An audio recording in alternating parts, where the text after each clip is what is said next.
everybody, and welcome to the Football Philosophy channel. And it's the fourth edition of Red Through and Through. And I'm absolutely over the moon today to have an old friend of mine, Clive Saffery, on today. How are you doing, Clive? I'm doing well, Rick. How about you? Absolutely doing fine, mate. Doing fine. And do you want to just introduce yourself to the viewers and, say where you are perhaps and when you started watching United? Yeah, well, I've sort of been a global nomad for a long time. I left England in 1977 after we beat the Scousers in the Cup final because I thought that was as good as it gets. After watching all those years after the European Cup final, winning nothing, I thought I'm going now. It doesn't get any better. And I've lived all around the world and come back to see United. But now I live in Portugal, just outside Lisbon. About, in football terms, 30 minutes to Sporting's ground, 30 minutes to Benfica's ground. And if you want to fly into Lisbon and get to my house, you have to drive past both stadiums. So I thought I'd put it in that sort of context. But I started going to see United in 68-9 season. And I should have gone the season before, but I was born in Margate, I lived in Margate, and I had a ticket for the European Cup final. They're easy to get, they were the old 10 bob tickets, so 50p in today's money. But it was, as obviously everyone knows, it was May and it was school exam time. And I looked at the train timetable and said, I can't get back to school in time. If the game goes to extra time and getting back across Wembley, from Wembley to Victoria to get back to Margate, I can't do it. So I gave up on the ticket. Day after the final at school, there's loads of kids who've been to the match buzzing in the school playground. And I said, how'd you do it? And I said, because I looked at the timetable, you couldn't do it. And they said, you daft twat. He said, the last train at night didn't get there, but the first one in the morning, there was a paper train at 1 in the morning. We all got that. And if I'd have turned the page over on the timetable of that train, I would have gone to the game. So I was gutted. So I started going the following season. Right. So you obviously at that point, and you say you had a ticket. So you had an unused ticket from that game. Have you still got that ticket, Clive? No, it wasn't unused. It was used pretty damn quickly. Someone, right. I thought it was a sudden thing. Right, I've got that. So you obviously, if you started going around that period, then you saw, and they were still playing well at that stage. Charlton, Best and Law. You saw those. Yeah, definitely. Yeah, saw all three. Although, funny enough, the first game I saw, which was away at West Ham, which I think I set a trend that day because I went in the North Bank and. I went to the North Bank innocently that day, which probably wasn't the case a few other times. But and Best wasn't playing. Jimmy Ryan was playing instead. Right. But I soon got to see him. And it's funny, you talk about Best, Law and Charlton, but my biggest memory of that first game was Tony Dunn. Yeah. Because Harry Redknapp was one of the fastest wingers in the league at the time, which is difficult to believe when you see him now. But he was lightning and Tony Dunn was faster. And all the talk about Best, Law and Charlton on the outside and Hurst, Moore and Peters on their side. But it was that duel between Redknapp and Dunn that was the highlight of the game. I say the highlight, it was 0-0, so that was probably the best of it. And within a couple of weeks, I was going to Manchester. Because my first game was at Upton Park, and then after that, I started going to Old Trafford. So the first game you went to was at West Ham away. Amazing. Yeah. And to this day, I still prefer away games. Yeah. The atmosphere of the away games is good, isn't it, Clive? Usually. It's the atmosphere, and also you see more of your mates. Yeah. And now I tend not to go. The only games I go now are European aways, and I love Euro aways. Yeah. I started going in 1968. My last game was away in Bruges, which probably wasn't the best game of the lot because it was a very long walk to and from the stadium, and it was pouring rain. Yeah. But it's funny because you still get that buzz. And last season we had a couple of great games, or great trips, I should say. Belgrade was fantastic. Nur-Sultan Astana was brilliant, and I think that's what sets you apart as a United fan when you go away. Yeah. Other teams get drawn in a place like Kazakhstan and they complain about it not being in Europe. United get drawn there and we say, brilliant, let's get there. And we go there in our thousands. Right? And we in a game that was dead, we took more than Arsenal Chelsea took to the final the year before. So that's what I love about United in Europe. It's fantastic. Yeah, amazing. I was at that game in Bruges myself, mate. Yeah, it was the rain was pretty heavy, wasn't it, in that Bruges one? I remember it well. Got absolutely drenched on the way to the stadium. And it was cold as well, wasn't it? Say that again. So it was cold. It was, mate. Yeah, it was. So getting back to the 60s, obviously you remember those three players. Did you went to the cup finals, and in the mid 70s you were obviously going regularly by then. You went to the game against Southampton. Yeah, I was. I started. You know, people talk about glory hunters and people all around the country, all around the world following United. I really started off. Although I was living in Margate, you're born in Margate. Yeah. There's no local team. You know, it's an hour and a half hour to Gillingham, which was the nearest league team. Maidstone got into the league a bit later on, which is an hour and 45 minutes to London. So you've got no local team. My grandmother came from Manchester. My mum was a big football fan, and Bobby Charlton was her favourite player. My uncle, my mum's side, my mum's brother, he played.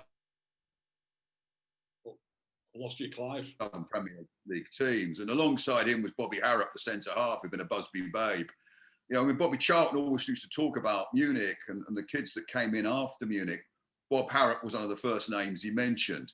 Never. Captain of the school team came from Manchester. I was surrounded by it, and my dad was a bricklayer, and in 1963, with that very cold winter, he couldn't work, and so he started getting a job teaching bricklaying in prisons and borstalls. And it coincided with 63. In those days, the only game that was on TV was the FA Cup final. In the 63, United were on against Leicester. And you loved that, you know, the Dennis Law, the flash of the flying feet, and Dennis was a hero. And then my dad started, every few weeks, he'd be going up into Manchester because in his job, because he was the last person employed, they just used him to fill in for people who were sick or on holiday. And he kept going to Strangeways, which is sort of a bit of a joke, really, because every time I said, "Where's your dad?" Oh, he's in Strangeways. But you know, when you're working away from home, what you're going to do? You're going to go to the football. And he wouldn't just go to the weekend games, he'd go to the youth cup games. So in 64, when we had that great youth team that won eventually in the final against Swindon, he went to both semi-finals against City at Old Trafford and Main Road. And, you know, we had players like Jimmy Rimmer, Bobby Noble, John Aston, David Sadler, and obviously George Best. And he'd go through this period from 64 to 67, when I know he went to European Cup game against ASK Volwatz in 1967. And he'd come back with all these great stories about the players he'd seen. And my mum was getting driven mad because Bobby Charlton was a great player, and my dad kept talking about George Best. And my mum just sort of did one. She said, "Well, if this George Best is good, why isn't he playing for England?" So you got surrounded by it, you know, and it was all. Yeah. So once I started going to United, it just seemed entirely natural because, as far as I was concerned, I've been surrounded by United since as far as I could remember. Yeah, brilliant story. Why did he play for England?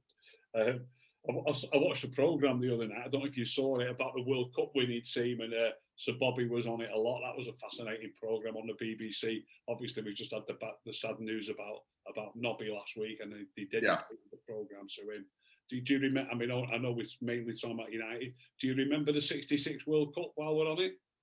I did. I remember it very, very well, extremely well. And you know, those Bobby. The only game I missed watching was the game against Argentina. It was a really hot day, and it was Saturday afternoon. I went to the beach. I remember that. But then, you know, the games when Bobby hit those long-range shots. Mexico, the Portugal game, the semi-final. Loved it. Interestingly, a few years ago, I was when I was living in Hong Kong. I was in the gym at lunchtime, watching on the treadmill or the bike, whatever it was, watching German TV program, and it was Adidas launching their new ball for what would have been the German World Cup, so 2006. And the Adidas guy, I always remember, it was a university, I think in Stuttgart. And this professor was saying, you know, here's the new ball, here's the new technology, the new materials. And he said, oh, by the way, the science behind this enables us to calculate whether that 1966 goal was really a goal. And it's interesting because there have been a few studies before. I think Oxford University had done one, and they'd all said, no, it didn't cross the line. Very narrowly didn't cross the line. And he made the point, he said, they were all looking at where it landed. He said, that's irrelevant. He said, because of the momentum of the ball and the way it hits that crossbar, the furthest point forward is actually in midair, somewhere between the bar and the sphere. He said, we know the materials, we know the temperature, we know the humidity, we know the angle of the crossbar. So all we've got to do is measure the velocity. And very theatrically, he said, here's the mathematical calculation. I'm going to stop the film with the ball at Jeff Hurst's foot. And if it takes less than whatever it was, X number of seconds, that means there's sufficient velocity to have carried it clear of the line. And he played it, and it was about 2 seconds short of that. So he said, definitely a goal. I've never found that ever since. I've never found that clip. It was in Deutsche Welle, the German equivalent of BBC. It was this press conference. But there you go. Silly story, but the Germans proved it and we didn't. You know what's fascinating about that, Clive? I promise you faithfully, I'm not making this up. I was watching that programme the other night, and obviously that goal's one of the most famous goals in history. And up until the other night, it had never crossed, and I'm only talking 2 nights ago, it had never crossed my mind ever before that might have been behind the line while it was in the air. I actually, they showed it about 5 or 6 times, and I actually thought that seems to be sort of bending a little bit as it comes down. And it did cross. It crossed my mind for the first time the other night that it might have crossed the line while it was in the air. So that's currently that's the science. A brilliant story. So you started going to Euro aways when, Clive? When was your first Euro away? Oh, like just about everyone else, Ajax. Ajax, yeah. When we that was that a Cup Winners' Cup game or a UEFA? It was a good question. No, it was the old Intercities Fairs Cup. I think forerunners UEFA League, and I know that because it was 76, wasn't it? And we didn't win the cup to 77. Right, was it 76? Was it? Right. And it was a great trip because I had to. They said that there'd be no alcohol on board on any ferries going over. So I think everybody going decided they would make sure they were going to get a skinful before we went.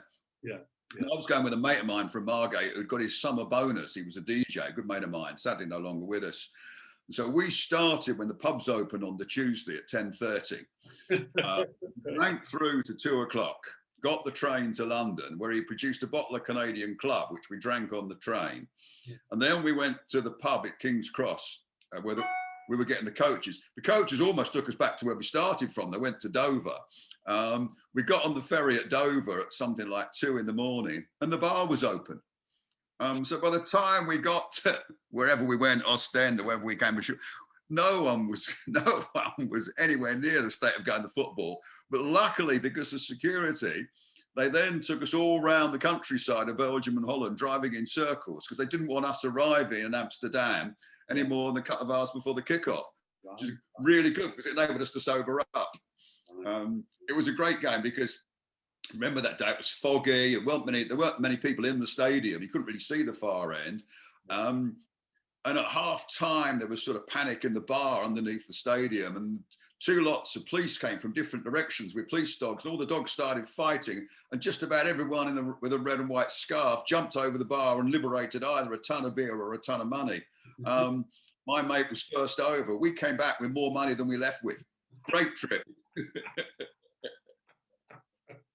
Sadly, these days it's a bit calmer. It's not quite as it used to be. Going to football, I don't think. Amazing. So obviously you like the Euro. I was at that game myself, by the way, in Amsterdam. I just thought I managed to get a day flight from I can't remember who was running flights from Manchester at the time, and I was only a school kid myself. I think I was just about leaving school at that stage. But I flew in and out of Amsterdam on the day, and I enjoyed it. It was my first Euro away as well. Have you got any idea how many countries you've been to watch United, Clive? Oh, it's somewhere. I mean, I know people who've been to hundreds, but mine's about 25. And that was really driven by the fact that from 1977 until 2016, I wasn't living in Europe, and so getting a combination of work and everything else. I got to see quite a few interesting places and pre-season tours, but getting back for Euros, there was a strange coincidence about the number of business trips I had back to Europe just happened to coincide with the Euro away. I managed to squeeze in a trip to Copenhagen. I went to see us play in Paris. I mean, there was all sorts of odd places I'd turn up. Just coincidentally, happened to be when United were playing in Europe. A business trip planned, yeah. Brilliant. Brilliant. Right. So did you have a favourite destination that you can remember that you went to? Oh, I think the favourite destination for me will always be Tokyo, for two reasons. Number one, I lived there between 85 and 89, and our oldest daughter was born there. And I've never really had the opportunity to go back very often. But to have gone back the two times we did with the football, we've gone there. You have to win everything to get there. You've got to be champions of Europe to be in that World Club Championship, or that final as it was when we played there the first time. And I loved it. And the first time we went there weren't many of us. 2008, there was loads of us. And it was brilliant. It was just a fantastic couple of matches, and you're champions of the world afterwards. Doesn't get any better than that. Absolutely fantastic, mate. Yeah, I think did Keane get the winner in? Was that the first game? Yeah, Keane the first time. Yeah. It's a fantastic city, Tokyo, isn't it? Yeah, and I used to play a bit of football there, and so I've always had connections with Tokyo. I've enjoyed it. I've enjoyed going back there. It's just a great place. In 2008, it was played. Was it played at the stadium where they held the World Cup final as well? I think. Yeah, Yokohama. Yeah. And it's about. It was quite funny. It's one of those sort of cross-cultural differences, because it was a Sunday. I remember hearing people say, we better check the times of the trains coming back into Tokyo. But of course, I'd lived in Tokyo, and I know that at the weekend everyone goes out of Tokyo. So coming back in on a Sunday is a really busy time, and they'll run trains really late. It just didn't occur to me to even think about there might be a train problem. Of course, there wasn't. They were running all the way through the night. Just one of those things that a weird cross-cultural difference that, on Sunday on the trains in Japan is a really busy day. Yeah, the trains are fantastic there, aren't they? I mean, they're going around.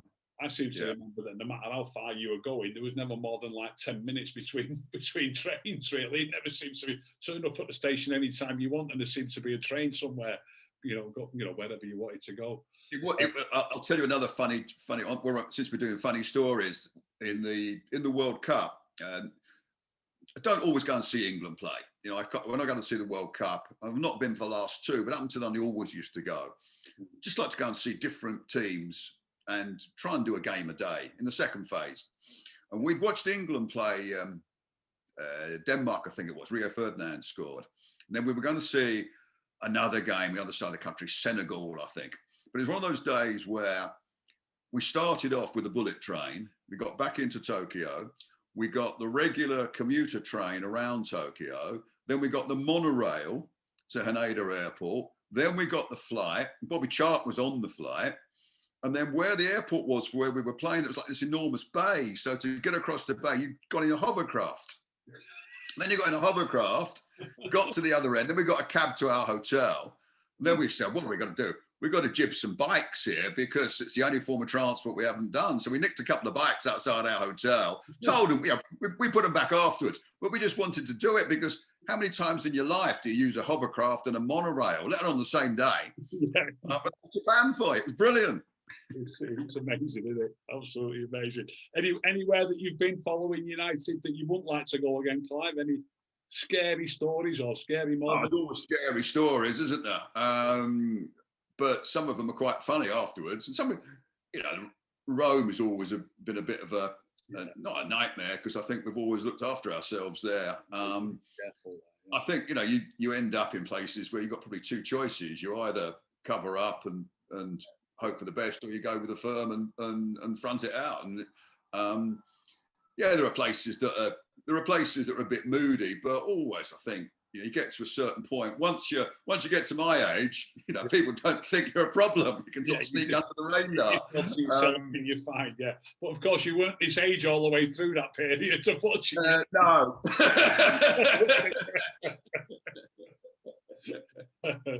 So. Obviously, while we're on Euro always, Barcelona '99, Clive. Obviously, you went there to take it. Oh, it was fantastic. Like any other Red, it's difficult to know if you're ever going to experience that emotion again.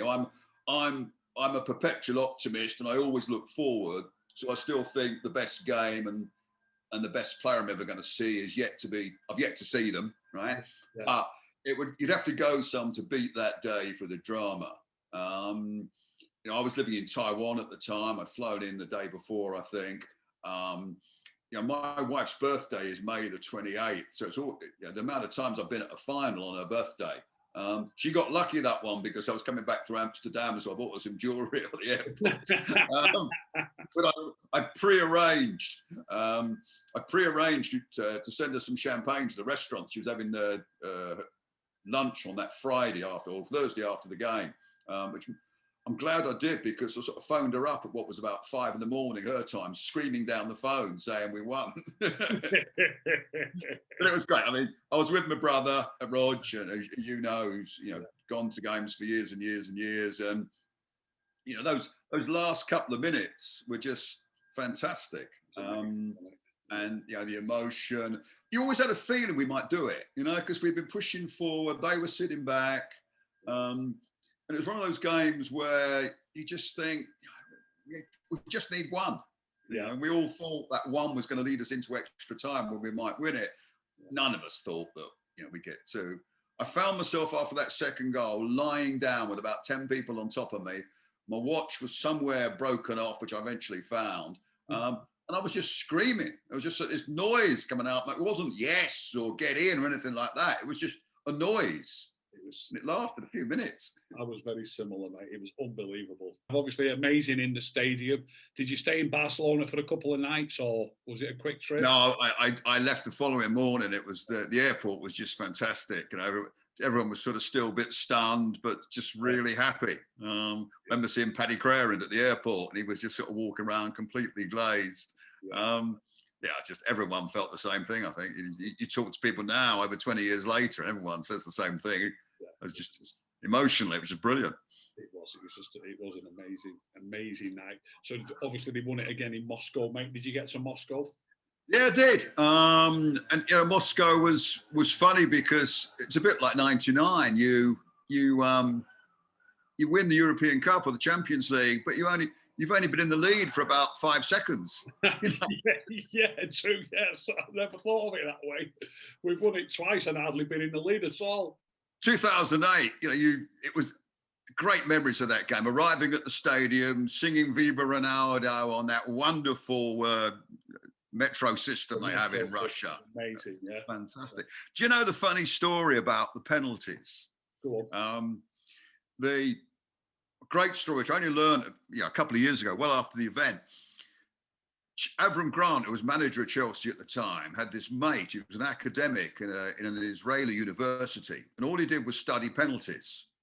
And United knew that he would get advice from this guy, and because he studied every penalty in the world.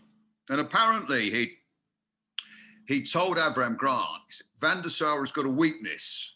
So what every player has to do, I can't remember which way round it was, but let's say you have to play it across Van der Sar.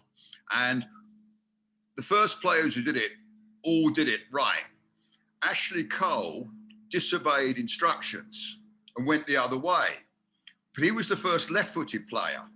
So the United bench, who were trying to work out what this expert might have said, got the message to Van der Sar saying, they've told all the penalties to go that same way. Right. And so for the next two, he was pointing. He knew it. John Terry slipped and Drogba missed, but Van der Sar was out psyching them because he was saying, I know we're going to put the penalty. Right. And it was all because Ashley Cole had disobeyed instructions that United had got the wrong message to him, but it turned out to be right. If those players after Cole had been left-footed, Van der Sar would have gone the wrong way. Amazing. So it's one of those brilliant bits of sort of football tactics that worked out that shouldn't have done. Yeah. But it was another fantastic night. But of course, the problem with that, by the time we finished, it was so late and it was pouring down with rain. Yeah. It was a difficult one to celebrate afterwards. What time was it? Was it 11 o'clock at night? I seem to remember. Something like that. Yeah, it was like 11 o'clock kickoff. Yeah, Kickoff time, yeah. So it was like 1 o'clock in the morning when it finished, wasn't it? Yeah. And with extra time and everything else. So by the time we got out the stadium, it was about 2 a.m. Yeah. Then you got to try and find somewhere. So the celebrations weren't like they were in Barcelona. Well, not quite like Barcelona. I think we did manage to find somewhere, though, as I seem to remember. As you know, Ricky, we can find places. I seem to remember you and I sitting in a bar in Macau at a pre-season friendly, and I think the sun was about to come up because we still managed to find somewhere open all night. That was what a place that, Macau, yeah. Well, I mean, I can't remember whether you were living in Hong Kong at the time. Macau wouldn't be far for you if you were in Hong Kong at the time. It was, no, I was in Hong Kong, and it was a home game for me. It was a home game for you in Macau. Obviously, you've travelled a lot, Clive. Had you been to Moscow before, or have you been to Moscow since? I've been to Moscow. Let me think. I've been there before. I can't remember. I've definitely been back, and I can't remember whether it was before or after. I know exactly. It was before.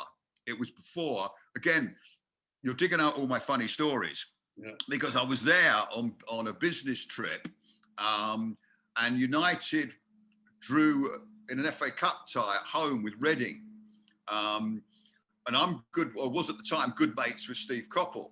Right. And so I was coming back to Hong Kong from this Moscow business trip, and I said to Steve, "Is the replay on? I'm going to come through London. Can you get me a ticket?" He said, "No problem at all." I said, "And is there a hotel anywhere near the ground?" He said, "There is a hotel in the ground." I said, "Oh, brilliant, book me in." So I flew from Moscow to Heathrow, went directly from Heathrow, dumped my bag in the hotel, and went straight into the match. Right. And I got Steve had kindly arranged for me to have a drink in the director's box and everything else. And I saw him afterwards, and we won. I think we remember that game. We scored 3 times in the first 5 or 6 minutes. And then the following morning, I went to check out the hotel and was going to fly back to Hong Kong and went to pay. And they said, "No, Mr. Coppell and Reading Football Club have paid your hotel bill. So thank you very much." And we won the game. Fantastic. That's a great story, mate. Absolutely brilliant. Makes a change from jibbing it somewhere. I've never been to Moscow before or since. I was there on the night, and I couldn't believe the size of the city. What a place to get round! It's massive, isn't it? Isn't it massive? It was unbelievable. And I really enjoyed it there. Right, mate. So obviously you're living in Portugal now. Do you just watch the games on the TV or I mean, everyone's watching on the TV at the moment. These COVID times, obviously. What was the last game you went to, Clive? Let's put it that way. What was the last game? That cold one in Bruges. Oh, was that your last one? Yeah, you said that. So, which wasn't long before the lockdown. You catch all the games on TV at home, dear, or in a bar, or do you bother watching? No, I mean, I tend to watch them at home. Every game's on in Portugal, which is great. I don't like watching football on TV, to be quite honest, Ricky, because I like to have the view you have in the stadium. I like to see what's happening off the ball. I don't want endless, ultra slow-mo motion pictures of people who might just got a tackle in or all that stuff. I'd rather see the big picture. I'd love to see what's going on off the ball and things that are happening away from the action. And so I don't really enjoy it. I read an interesting article with a German film producer, and he said the same thing. He said, "I'm a filmmaker, and I want to see a game like I'd see a film. I want to see the big thing, big screen, and I want to see the whole pitch." I'm a bit like that with football on TV. Despite even not counting all the missing the atmosphere and missing seeing your mates, it's actually the view of the camera I sort of moan about. But that puts me in the category of a grumpy old man, so I won't say that. But yeah, I'd be quite honest, I still prefer, as I said earlier on, I prefer away games to home games. And these days, it's mainly European aways. I love going to Europe. I bumped into you in many cities in Europe, and I bump into lots of other lads, and it's still a great crack. I look forward to doing it again. It's one of the great things about travelling around the world, watching United off, mainly around Europe, obviously. I know they played in Tokyo, like you said, in the pre-season tours, but it's mainly European places, isn't it, where you bump into people. I bumped into you in Barcelona, I think, when we played there last. It's only about 2 seasons ago, 3 seasons ago. I think I seem to bump into you in lots of places in Spain, Ricky. I bumped into you in Vigo when you were having a coffee. I bumped into you Seville or Valencia, one of those two, and Barcelona. It's fantastic how you travel around, and it's just great bumping into people who you know in it when you're in a foreign city. Obviously, we're hoping for crowds to be back in soon, and United have got a chance of getting through. Obviously, stupid result, ridiculous dropping, getting beat in Turkey like the other week, but they've got 6 points from the 3 games.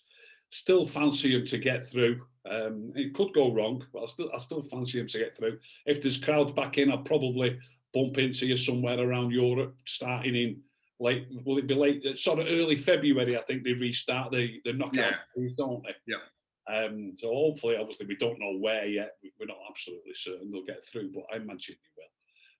Hopefully, I'll bump into you. But the final is in Istanbul in 2021. Have you got any hopes of United being in Istanbul 2021? I think in a knockout tournament, there's always hope, isn't there? Because you might get lucky. And I think that we've got a team that could get lucky at the top level.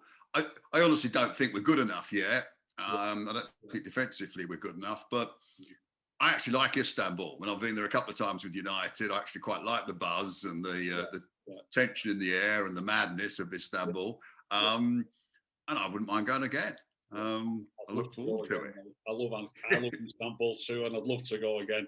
So thanks very much, Clive. Hopefully, I'll bump into you somewhere around Europe in February. Really hoping that there's going to be fans allowed by then.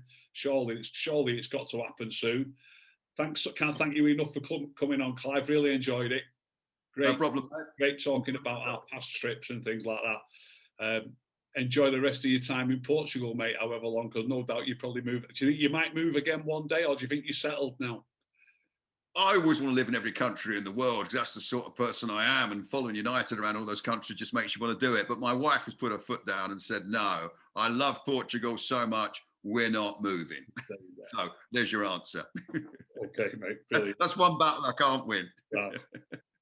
Absolutely brilliant. Thanks a lot, Clive. Cheers, mate. Good talk to you. See you soon in Europe. Cheers, bye. All the best. Bye, mate.